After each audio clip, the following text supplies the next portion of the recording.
প্রিয় শিক্ষার্থীরা, আশা করি তোমরা ভালো আছো। আজ আমি তোমাদের একটি গুরুত্বপূর্ণ প্রশ্ন নিয়ে আলোচনা করব। প্রশ্নটা কি? নিরপেক্ষ রেখা ও বাজেট টিকার সাহায্যে ভোক্তার ভারসাম্য চিত্রের সাহায্যে নির্ণয় করো। নিরপেক্ষ রেখা এবং বাজেট টিকার সাহায্যে ভোক্তার ভারসাম্য চিত্রের সাহায্যে নির্ণয় করো। ইনশাল্লাহ আজকের পর থেকে তোমাদের এই প্রশ্ন নিয়ে কোনো সমস্যা হবে না। ক্লাসটা অবশ্যই তোমরা প্রথম থেকে শেষ পর্যন্ত দেখবা। তাহলে আমার জানতে হবে, প্রথম কাজ আমার জানতে হবে আগে যে ভারসাম্য কাকে বলে বা ভোক্তার ভারসাম্য কাকে বলে। চলো আমরা জানি ভোক্তার ভারসাম্য কাকে বলে। একটি নির্দিষ্ট পরিমাণ বাজেট দ্বারা একজন ভোক্তা যখন সর্বোচ্চ তৃপ্তি লাভ করে বা উপযোগ লাভ করে তখন তাকে ভোক্তার ভারসাম্য বলে। কি বলছে বলো? একটি নির্দিষ্ট পরিমাণ বাজেট দ্বারা একজন ভোক্তা যখন সর্বোচ্চ তৃপ্তি বা উপযোগ লাভ করে তখন তাকে ভোক্তার ভারসাম্য বলে। এরপরে আমাদের কাজ কি? অনুমিত শর্ত আছে। আমাদের এই যে নিরপেক্ষ রেখা এবং বাজেট টিকার সাহায্যে যে চিত্রটা অঙ্কন করব, এই চিত্রটা অঙ্কন করার আগে আমাদের কিছু অনুমিত শর্ত আছে। অনুমিত শর্তগুলো দেব, এরপরে প্রয়োজনীয় পর্যাপ্ত শর্ত, তারপরে আমাদের চিত্র, এরপরে আমাদের চিত্রের ব্যাখ্যা। তাহলে অনুমিত শর্তটা কি? অনুমিত শর্ত হচ্ছে 1 নম্বর, ভোক্তার আর্থিক আয় সীমিত। ভোক্তার আর্থিক আয় সীমিত। 2 নম্বর, দুইটি দ্রব্য এক্স ও ওয়াই, দুটোকে বলছি থাকবে দুইটা দ্রব্য, একটি দ্রব্য এক্স এবং একটি দ্রব্য ওয়াই। 3 নম্বর শর্ত কি? দ্রব্যের একক সমজাতীয়, মানে গুণে একই রকম হতে হবে। 3 নম্বর অনুমিত শর্ত। 4 নম্বর অনুমিত শর্ত কি? 4 নম্বর শর্ত দ্রব্যের মূল্য পড়তে, তার মানে কি দ্রব্যের মূল্য থাকতে হবে। 5 নম্বর শর্ত কি? বাজেট রেখা নিরপেক্ষ রেখা বিবেচিত। তাহলে আমাদের প্রথম কাজ ভোক্তার ভারসাম্য কাকে বলে দেব, এরপরে কাজ অনুমিত শর্ত, তারপরে আমাদের কাজ কি? প্রয়োজন এবং পর্যাপ্ত দুইটা শর্ত। প্রয়োজনীয় শর্তটা কি বলো?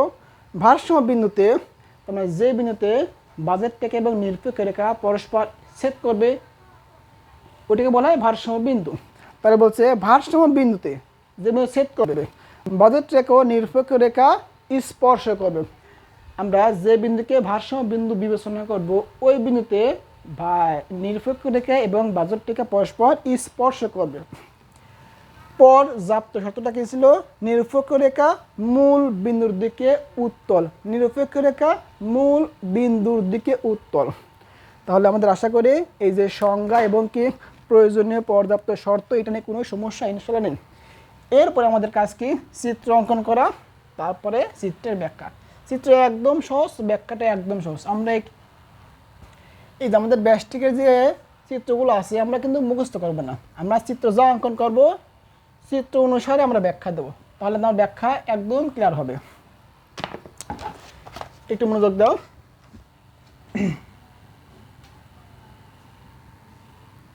এটা আমাদের চিত্র, এটা আমাদের কি রেখা? বাজেট রেখা। এ একটা নিরপেক্ষ রেখা, এ একটা নিরপেক্ষ রেখা, এ একটা নিরপেক্ষ রেখা, তিনটা নিরপেক্ষ রেখা।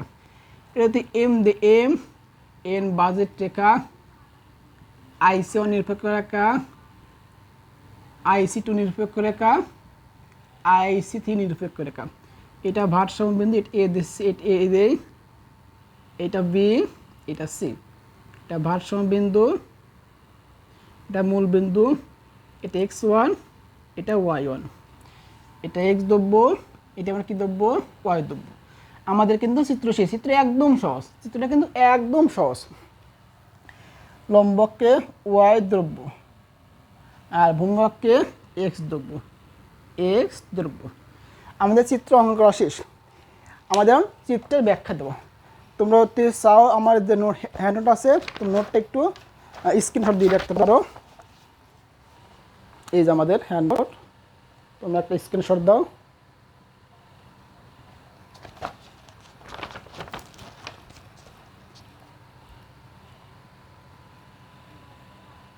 আচ্ছা, চলো আমরা চিত্রের ব্যাখ্যা দিই। লক্ষ্য করো, চিত্রে ভূমিবককে x দ্রব্য, লম্বককে y দ্রব্য নির্দেশ করে। এম বাজেট রেখা এবং IC1 IC2 IC3 তিনটি নিরপেক্ষ রেখা। কি বলছি, চিত্রে ভূমিকে এক্স দ্রব্য, লব্ধকে ওয়াই দ্রব্য, এম বাজেট রেখা, IC1 IC2 IC3 তিনটি নিরপেক্ষ রেখা, আমরা কি জানি, নিরপেক্ষ রেখা যত উপরে থাকবে তার উপযোগ তত বেশি, নিরপেক্ষ রেখা যত নিচে তার উপযোগ তত নিচে। তাহলে 1 2 3 এই তিনটার মধ্যে সবচেয়ে উপযোগ কার বেশি বলো, সর্বোচ্চ উপযোগ কিন্তু আমার IC3, এরপরে কিনা, এরপরে IC2, তারপরে কিন্তু আমার IC1, তারপরে কিন্তু আমার কি বলো IC1। তাহলে সর্বোচ্চ উপযোগ 3, তারপরে 2, এরপরে কিন্তু 1।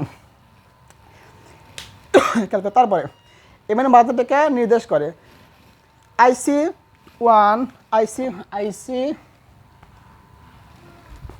তারপরে কাজকে আমরা লিখবো যে IC3 greater than IC2 greater than কত IC1, অর্থাৎ ভোক্তা এমএন বাজেট রেখার সাহায্যে, খেয়াল করো, ভোক্তা এমএন বাজেট রেখার সাহায্যে IQ3 রেখায় অবস্থান করতে পারে না। খেয়াল করো, আমার বাজেট আছে এমএন, আমি কি কখনো এই IC3 3 নম্বর নিরপেক্ষ রেখায় ভোগ করতে পারবো? অসম্ভব।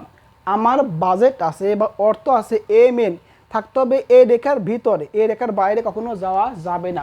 এই জন্য বলছে কি এমএন বাজেট রেখায় IQ3 বিন্দুতে ভোক্তা অবস্থান করতে পারবে না, তবে IQ1 IQ2 বিন্দুতে অবস্থান করতে বা ভোগ করতে পারবে। IQ1 রেখায় এমএন IQ1 নিরপেক্ষ রেখা অনুযায়ী এমএন বাজেট রেখায় বিও সি বিন্দুতে ছেদ করে, ফলে বিও সি বিন্দুতে ভারসাম্য, ফলে বিও সি বিন্দুতে আমরা ভারসাম্য বিন্দু বিবেচনা করব না। কারণ কি, আমার 1 নম্বর শর্ত ছিল নিরপেক্ষ রেখা, এক নম্বর অনুমতি শর্ত ছিল নিরপেক্ষ রেখা বাজেট রেখা পরস্পর ছেদ করবে, স্পর্শ করবে। তাহলে এতে স্পর্শ করছে, বিতে স্পর্শ করছে, এতে সিতে স্পর্শ করছে, 1 নম্বর শর্ত ঠিক আছে। 2 নম্বর শর্ত ছিল নিরপেক্ষ রেখা মূল বিন্দুর দিকে উত্তল হবে। একটু লক্ষ্য করতো, এই জায়গাটা ছেদ করছে, এখানে কি আমার নিরপেক্ষ রেখা মূল বিন্দুর দিকে উত্তল আছে? না, নাই। উত্তলটা স্যার, উত্তলটা কি, উত্তলটা হলো, খেয়াল করো, এই যে উত্তল, এরকম থাকতো তাহলে উত্তল হইতো, এই যে উত্তল, কিন্তু এটা কিরকম আছে, এইরকম আসছে, উত্তল আমার এইখানে আছে, উত্তলটা কোন জায়গায়, এই জায়গায় উত্তল। তার মানে আমরা IQ1 অনুসারে এমএন বাজেট রেখা বিও সি বিন্দুতে আমরা ভারসাম্য বিন্দু বিবেচনা করব না। এরপরে IQ2 নিরপেক্ষ রেখা অনুসারে MON বাজেট রেখার এ বিন্দুতে ভারসাম্য লাভ করে, কারণ এ বিন্দুতে নিরপেক্ষ রেখা ও বাজেট রেখা পরস্পর সমান বা স্পর্শ করে এবং নিরপেক্ষ রেখা মূল বিন্দুর দিকে উত্তল। তাহলে আমাদের ভারসাম্য বিন্দু কোনটা, ভারসাম্য বিন্দু কিন্তু আমার এ, ভারসাম্য বিন্দু এ পাইছি। এরপরে ভোক্তা কতটুকু এক দ্রব্য ভোগ করবে এবং কতটুকু ওয়াই দ্রব্য ভোগ করবে। তাহলে এক দ্রব্য ভোগের পরিমাণ x=OX1 এবং ওয়াই দ্রব্য ভোগের পরিমাণ কত বলো, OY1, এই তো আমাদের নিরপেক্ষ রেখা এবং বাজেট রেখার সাহায্যে ভোক্তার ভারসাম্য ইনশাল্লাহ কিন্তু আমরা নির্ণয় করছি। আশা করি ইনশাল্লাহ তোমাদের এই প্রশ্ন নিয়ে কোনো সমস্যা নেই। আজ এ পর্যন্ত শেষ, দেখা হবে আগামী ক্লাসে। ভালো থেকো, সুস্থ থেকো।